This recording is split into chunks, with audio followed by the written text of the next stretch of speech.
Dayuni ni mfanyakazi wa kusafisha nyumba kwa watu waliobize na majukumu, wanaokosa kabisa muda wa kufua, kupika na vitu kama hivyo. Sasa siku ya leo alikuwa amealikwa nyumbani kwa mzee mmoja kwenda kumfanyia kazi za ndani. Alipofika alikutana na mzee ambaye kiukweli hali yake haikuwa nzuri kabisa, kwani vitu ndani vilikopo ovyo sana. Yeye jukumu la kwanza aliweza kulifanya ni kuvipanga vitu hivi na kuviweka katika namna nzuri, lakini mwisho akampikia mzee na chakula cha mchana. Mzee huyu kuyatazama haya alifurahi sana, akamwambia Dayuni, "Tazama na nyumba ya jirani ule bidada. Angalia, vitu vyake viko hovyo sana." Dayuni akasema kwamba huwa tunafanya kazi kwa mtu ambaye amependa huduma zetu, wala si kujipeleka kwa mtu. Basi bana, akaendelea na shughuli zake. Lakini kwa kuwa macho hayana pazia, Dayuni akawa amegeuza macho yake na kutazama bidada akiwa anaanika nguo, kitu ambacho kilimshangaza sana, kwani bidada alikuwa yuko rafu sana. Yana anaanika nguo zimejikunja, alafu nyingine zikiwa chafu. Akashangazwa sana mara baada ya kuyaona haya. Inakuwaje mtoto wa kike yuko katika hali hii? Sasa ukweli uko hivi, huyu bidada anaitwa V. Wazazi wake walifariki ingalikuwa ni mdogo kiasi. Hivyo akaanza kufanya kazi kulipa madeni waliokuwa kidaiwa. Aliachiwa nyumba kubwa sana, ikawa ni ngumu kwake kuweza kuihendo. Na wakati mwingi anawahi katika ofisi yake kuhakikisha kwamba anafanya kazi zake ili kumudu gharama zote za maisha na kulipa madeni aliyokuwa anadaiwa na mzazi wake. Anapoelekea ofisini ubeba mabegi makubwa sana ya taka, lakini huo hakuwa muda sahihi wa kwenda kutupa taka. Na kutupa mida hii basi inakuwa ni uvunjifu wa sheria. Wakati anaendelea kutupa, kumbe Dayuni alikuwa yuko nyuma yake. Basi akainamisha kichwa kwa kuomba msamaha kuwa ametupa taka katika muda uliokuwa si sahihi, lakini Dayuni akawa ameondoka. Wakati anaondoka alikuwa ameshika gazeti dogo ambalo lilikuwa likitangaza huduma zake. Bibi akajua kabisa mwamba alikuwa anajitangaza kwamba yeye ni mfanya usafi ili aweze kuajiliwa, lakini akasema kimoyomoyo, "Sikuajili ngo." Akiwa anaelekea kazini, kabla ya kupanda basi aliona gari ya bosi wake ikiwa inaelekea kazini. Akajua tu kwamba amechelewa hapo kisanga bana. Akakimbia kwa mguu mpaka ofisini. Alipofika tu kuna vijana wawili wakawa wamempatia mabegi yao na kumwambia kuwa katika mabenchi yetu, kwani tulikuwa busy usiku mzima. Lakini na mwenyewe akawa na noma bana. Akampatia mtu atakataka. Yule mtu akawa amebeba mabegi yao. Amefika ofisini, watu wanamshangaa, "Mabegi yetu yako wapi?" Akamwambia sijui. Yule mtu ataka akachukua ile mabegi akaenda kuwapatia akiwa na uchafu. Basi bana, hii ni hali ya masiala ambayo inakuwepo katika maeneo haya ya ofisi anafanyia V. Anaishi nao kwa upendo sana wafanyakazi wenzake. Bosi wake akawa ameingia na moja kwa moja akatoa tangazo na kusema kwamba anatakiwa kuandaa tangazo zuri kwa ajili ya wateja wapya. Lakini akapewa kazi nyingine ya kuwapigia wateja wao waliokuja siku ya jana wote simu. Lakini kabla hajamaliza hata kupiga simu, akaja huyu kiongozi na kumwambia kuwa anatakiwa kuagizia wafanyakazi wote vyakula haraka sana, vivyo vimefika hapo ofisini. Si mara ya kwanza bibi V kuagizia wafanyakazi wenzake vyakula. Hivyo ana diary yake ya siri ambayo ameandika kila chakula kinachopendwa na kila mfanyakazi. Hivyo akafanya kuagizia haraka sana, lakini yeye akaagiza tango tu. Anabana bajeti kwani ana madeni ya kulipa kwa ajili ya wazazi wake. Kando kidogo aliweza kushuhudia mkurugenzi mkuu msaidizi akiwa ametembelea ofisini. Mara nyingi anasafiri sana kisafari za kibiashara. Alikuwa amefika na kuleta wazo kubwa sana la kibiashara, na hapa akahitaji mtu ambaye anaweza akaongezea mawazo. Bidada akawa ni mmoja kati ya watu walioweza kutoa mawazo mazuri sana. Huyu mkurugenzi msaidizi akafurahi sana kuyasikia mawazo hayo na kumwambia kuwa usije ukaniangusha katika mawazo hayo. Basi bidada akasema kuwa nashukuru kwanza kwa kuniamini na kuhakikishia kwamba nitasimamia huu mradi vizuri kabisa, na haya mawazo niliyoyatoa tutayatendea kazi. Ikawa ni shavu kubwa sana kwa bibi V kulipata mara baada ya mkurugenzi msaidizi kutembelea kampuni hii siku ya leo. Kidogo siku ya leo ana furaha mara baada ya kupata taarifa nzuri kutoka kazini, kwani amepewa mradi wa kuweza kusimamia. Kitu ambacho kikakatishwa zaidi ni ile message iliyokuwa imeingia katika simu yake, simu kutokea bank, wakiwa wanamkumbusha kumwambia kwamba anatakiwa kulipa madeni ya familia yaliyokuwa amekopwa na wazazi wake, kitu ambacho kikamuumiza sana na kumharibia kabisa mood yake. Lakini wakati huo akampigia simu rafiki yake na kuanza kumueleza uhalisia wa mambo. Rafiki yake akamshauri kwa kumwambia kwamba una nyumba kubwa sana, kwa nini usiuze na pesa zinazobakia ukapange nyumba nyingine ukalipe madeni, kuliko unavyoendelea kuishi katika hali ya mateso, iko siku utakufa kwa pressure. Akaendelea kuongea na simu huku anawaza sana, yani upepo unapiga ni mkali. Kumbe bana, eneo lile alikuwa ametupa takataka, alikuwepo mtu ameandamwa na matakataka kibao na kuna upepo mkali sana unazunguka.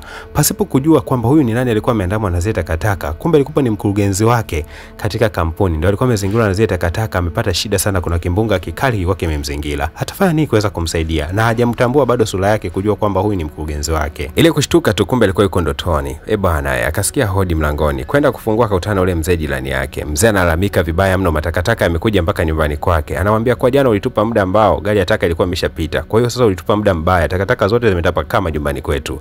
Bidada akawaza, kwa zile takataka mbona nizifunga vizuri? Wazo la alika liko kuja, akafikiria kwamba huenda ni Dayuni yule kijana aliyepishana naye siku ya jana, huenda alichana ile mifuko yake ya taka na ndio maana takataka zikatambaa katika mtaa mzima. Akaapa kulipa kisasi, lakini wakati huo akaamua tu kusolve tatizo hili kwa kuomba msamaha kwa mzee na kuzipokea zile taka za siku ya jana. Dayuni siku ya leo aliitwa katika nyumba ya mama mmoja mwenye watoto wawili, yani wamechafua nyumba vibaya mno, lakini kwa sababu anaipenda kazi yake alisafisha nyumba kwa muda mfupi tu na nyumba ikawa safi sana. Mama alijisikia vizuri sana mara baada ya kuona Dayuni amesafisha nyumba ile kwa muda mfupi afu ikawa ni nzuri zaidi. Lakini Dayuni wakati anaondoka aliandika ujumbe mdogo sana mara baada ya kuona kwa mama huyu anachoka kufanya kazi nyingi. Akamsihi mume wake na kumwambia kuwa ni vyema angekuwa anamsaidia mke wake kazi baadhi, kwani anaonekana kuwa anazidiwa na kazi nyingi. Mume aliporudi nyakati za jioni mke wake akiwa amelala, akausoma ujumbe ule na akajisikia vibaya sana. Mwisho wa siku akamsihi mke wake na kumwambia kuwa kwa sasa atakuwa akimsaidia baadhi ya majukumu. Licha kwamba Dayuni anaingia katika nyumba nyingi na kufanya usafi, lakini akifika nyumbani kwake huwa kuingia ndani na kuwa ni ngumu zaidi. Anakuwa ni mtu mwenye mawazo, kila wakati anasimama nje ya nyumba yake na kutazama mji. Lakini wakati huo pia tunaonyesha upande huko ambako bibi Evi anafanyia kazi.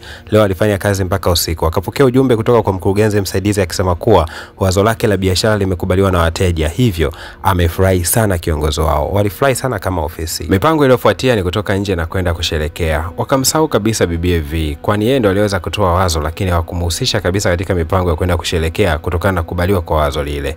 Baadaye kidogo wakiwa wameketi wakaanza kuwaza ni mtu gani ambaye anaweza kawafaa katika burudani. Wakafikiria kwamba ni vyema tungemwalika Vi aje kushiriki kama mburudishaji tu katika mpango wetu. Kweli Vi hakuwa na yana. Akafika eneo hili na kuanza kuwaburudisha, lakini wakaongea maneno ya kejeli kwa kusema kwamba kama ukiimba vizuri huenda ofisi itakufikiria na kukuajiri moja kwa moja, kwa sababu kumbe Vi anafanya hapa kazi kama part time, yani kwamba ni yule mtu anafanya kazi na kuondoka, sio mwajiriwa moja kwa moja katika kampuni hii. Chote ni bidada mmoja ambaye alikuwa ni mmoja kati ya watu waliokuwa wameshiriki katika sherehe hii na ni mfanyakazi wa kudumu katika ile kampuni. Lakini leo wakati amelewa, bibi alikuwa anamsindikiza moja kwa moja kumkodia taxi, lakini kuna maneno alikuwa ameongea kwa kusema kwamba kutoka niajiliwe katika kampuni hii sijai kumuona mtu anayefanya kazi kwa muda mfupi akaajiliwa moja kwa moja. Maneno ambayo yalimkata sana bibi Evi na kuona kwamba huenda hapa anafanya kazi na haji kuajiliwa hata siku moja kwa kama mfanyakazi wa kudumu. Sio, unajua tena mlevi huwa haongei uongo. Akayaongea yote ya moyoni mwake na kuongea ukweli. Baada ya kuyasikia maneno yale, bibi Evi alijisikia vibaya sana. Akawa anapita kando kidogo ya barabara, na huwa kuna simu za dharura ambazo zimewekwa kando. Unaweza ukapiga in case unahitaji kufarijiwa ama kuambiwa maneno mazuri. Sasa wakati huo anataka kupiga simu hii, Dayuni alikuwa anapika jirani hapo hapo. Akapata hasira sana na kuanza kumuita mwamba. Sasa polisi kwa sababu walikuwa hawako mbali wakajua kabisa kwamba huyu mpaka alikuwa anapiga ile simu ya dharura, huenda alikuwa anataka kujiua, kwa sababu ile simu inapigwa na watu waliokata tamaa na wanahitaji kufarijiwa na watu wa serikalini. Akiwa polisi wanaendelea kumbana na kumwambia kuwa ataje sababu yeye kutaka kujiua, lakini bidada akasema kuwa hana mpango wa kujiua. Alikuwa anapiga simu lengo aweze kufarijiwa kutokana na mambo magumu anayoweza kuyapitia.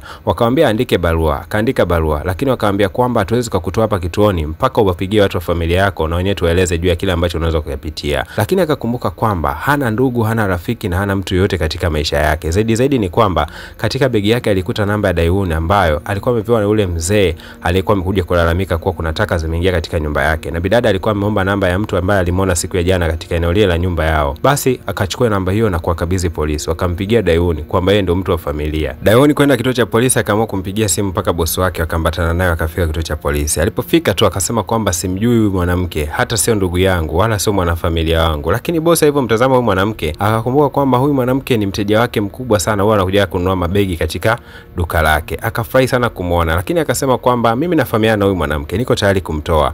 Akawa amemtoa pale polisi. Lakini wakati wako kwenye gari akaanza kushangaa sana, ni kwa nini umeitwa polisi? Akasema kuwa nimempigia huyo mtu ili aweze kufika hapa ni kwa sababu huyu mtu amekunifanyia kosa kubwa sana. Kuna kipindi alikujaga nyumbani akamwaga matakataka mengi sana mtaani kwetu, alisambaza ovyo ovyo. Bosi akabaki anashangaa, yani Dayuni akafanya jambo hilo? Dayuni mwenyewe anashangaa, mimi nilisambaza matakataka tokea lini? Ndio alifanya hivyo ili aweze kunishawishi niweze kumwajiri kufanya usafi katika nyumba yangu, na mimi nikakataa. Kwa sababu Dayuni alikuwa akiendesha gari hiyo, akamshusha bidada na moja kwa moja akaendelea na safari zake. Vim badala ya kuuza nyumba yake akaamua kuipangisha. Akaandaa wapangaji wengi sana. Usiku huo wakaja kuitazama, lakini walipokuja kuitazama waligundua kwamba ni nyumba kubwa sana, wakaipenda. Ila walichokuwa wamekasirika nacho ni kwamba bibi hakuwa ni msafi kabisa. Wakamponda kwa kusema kwamba vitu vyake ni vichafu. Wakati huo wanaendelea kumponda, mwamba Dayuni alikuwa jirani katika ile nyumba ya mzee akimwandalia chakula akiwa ameketi na yule bosi wake. Wakawa wanasikiliza tu kitu chote ambacho kilikuwa kinaendelea pale nyumbani. Wakajisikia vibaya sana kuyasikia hayo, lakini walikuwa hawana namna yoyote, kwani siku zote wajipendekezi kumfanyia mtu usafi kama hajawaita yeye mwenyewe. Nyakati hizo za usiku, mwamba alipokea simu kutokea kwa bibi mmoja anafahamika kama Seng. Bibi analalamika sana na kumwambia Jeuna awai nyakati hizo za usiku aende kumfanyia usafi. Mwamba akaomba ruhusa haraka sana kwa bosi zake na kukimbia kwenda kumfanyia usafi bibi.